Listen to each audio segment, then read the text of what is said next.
Peyrehorade est un des plus gros sites de Monsanto en Europe. Il a la particularité de rassembler 3 entités spécifiques. D'une part, la recherche. Ensuite, il y a la partie laboratoire qualité. Et enfin, il y a la partie usine et production de semences commerciales, à la fois de maïs et de colza. Nous avons d'abord un métier, je dirais agricole, un métier quasiment d'agriculteur, puisque notre production de semences commerciales se fait d'abord dans les champs.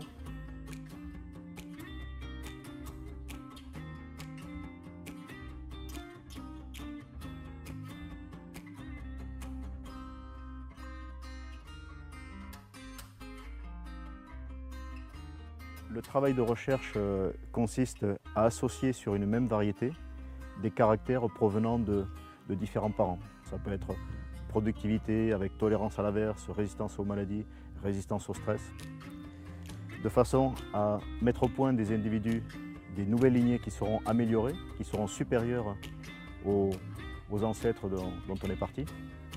Et une fois qu'on aura obtenu ces lignées améliorées, on va essayer de les combiner entre elles pour faire des hybrides qui, eux, seront le produit final cultivé par nos clients agriculteurs et qui verront, bien sûr, les bénéfices au travail de sélection.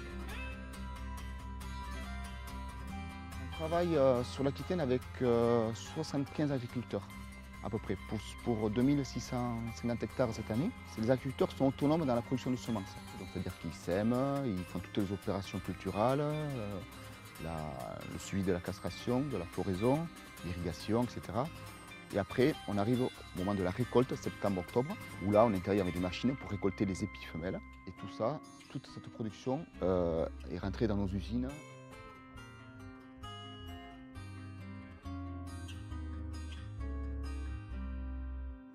Donc là, on a du colza qui arrive du séchage. Donc le colza, c'est les petites graines noires que vous voyez, et récolté.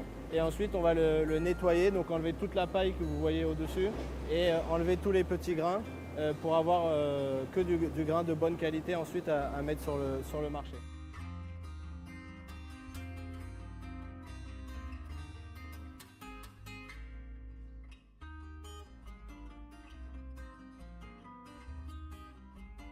Le but du traitement de semence, c'est de protéger la semence une fois qu'elle est en terre, une fois semée, pour la protéger sur une période d'une dizaine de jours contre les maladies qu'il peut y avoir dans la terre et être sûr que l'agriculteur qui a acheté sa semence, une fois qu'il la met en terre, être sûr qu'il va avoir un pied qui va lever pour ensuite avoir une récolte quelques mois plus tard au rendement escompté.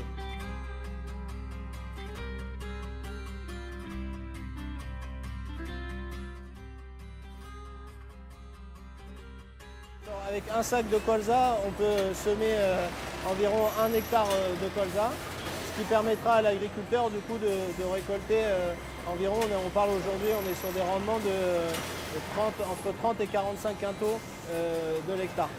Sur des sacs de maïs qui sont un peu plus gros, on va semer environ 1,5 sac à l'hectare pour récolter 13 tonnes, entre 13 et 15 tonnes à l'hectare.